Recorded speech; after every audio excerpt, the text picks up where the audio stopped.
एक गांव में दो भाई अपने अपने परिवार के साथ रहते थे। एक भाई अमीर था तो दूसरा गरीब। दिवाली आई, सारे गांव में खुशियां मनाई जा रही थी।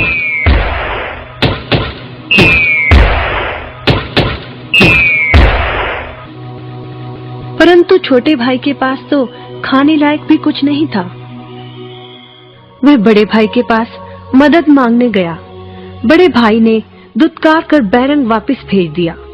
बेचारा उदास लौट रहा था कि रास्ते में एक बूढ़ा दिखाई दिया।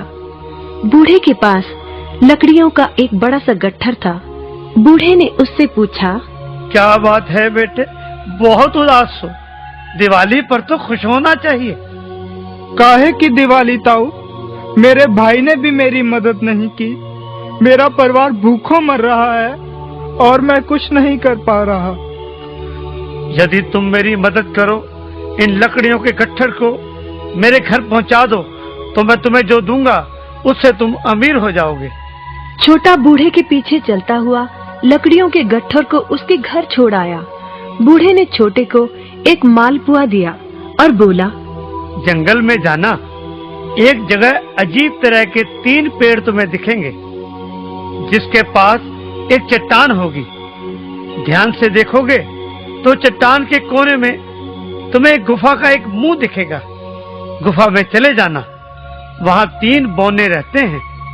मालपुआ उन्हें बहुत पसंद है, वैसे किसी भी कीमत पर छोड़ेंगे नहीं। तुम उनसे धन नहीं मांगना, बल्कि कहना मुझे पत्थर की चक्की दे दो। छोटा भाई गुफा में जा पहुंचा। उसके हाथ में मालपुआ देखकर एक बौना बोला, ये मुझे दे दो, मैं तुम्हें इसके बदले में जो कहोगे दे दूंगा। छोटा बोला, मुझे बस अपनी पत्थर की चक्की दे दो। चक्की लेकर छोटा जैसे ही चलने लगा, बौना बोला, इसे मामूली चक्की ना समझना, इसे घुमाने पर तुम जो मांगोगे इसमें से निकलता रहेगा। इच्छा पूरी होने पर इस पर लाल रंग का कपड़ा डाल देना, सामान बनना बंद हो जाएगा। चक्की लेकर छोटा भाई घर पहुंचा। पत्नी और बच्चे भूखे थे। उसने कहा, यहाँ पर एक कपड़ा बिछाओ। कपड़ा बिछाकर चक्की उसके ऊपर एक किनारे रखकर छोटे ने चक्की चलाई और बोला, चक्की चक्की चावल निकाल।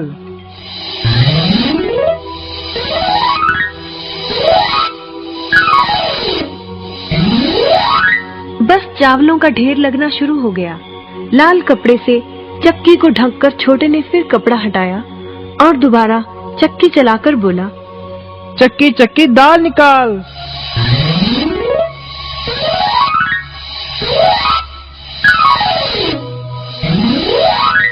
ढेरों दाल निकलती रही। थोड़ी देर बाद छोटे ने चक्की को ढक दिया। दाल चावल बनाकर सबने अपना पेट भरा। रात सबने चैन की नींद ली। बचे हुए ढेरों चावल और दाल को लादकर छोटा अगले दिन बाजार में बेच आया। वापस आकर उसने फिर वही क्रम अपनाया और इस बार ढेरों गेहूं, चावल, भिन्न भिन्न दालें चक्की की मदद से निकाली और बेचकर ढेरों पैसे कमा आया। दिनों में ही वह अपने भाई से भी ज्यादा अमीर हो गया। चक्की की मदद से कभी घी, कभी तेल, कभी नमक, कभी मसाले, कभी बादाम, कपास, जो चाहे उसे प्राप्त होता रहता था। बड़ा भाई उसकी खुशहाली से जलने लगा। उसने सोचा, चंद दिनों पहले तो ये भूखों मर रहा था, अब इसके हाथ क्या लगा जो ये मुझसे भी ज्यादा धनी हो गया है। एक रात चुपचाप वह छोटे के घर में छुप गया।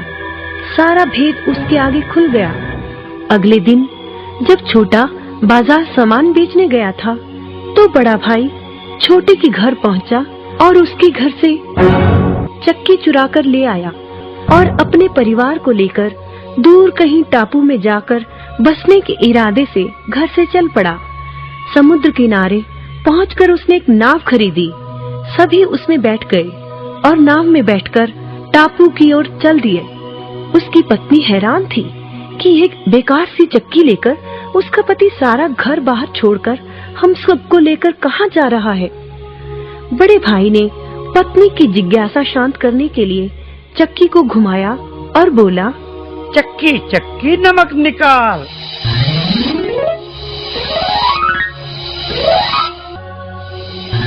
बस फिर क्या था, नमक का ढेर नाव में लगना शुरू हो गया और नाव डूबने लगी। बड़े भाई को चक्की बंद करने का उपाय तो पता नहीं था। उन सब की जल समाधि बन गई। सभी चक्की समेत समुद्र में डूब गए। कहते हैं कि चक्की अब भी घूम रही है, तभी तो समुद्र का पानी खारा है। शिक्षा, लालच बुरी बला है।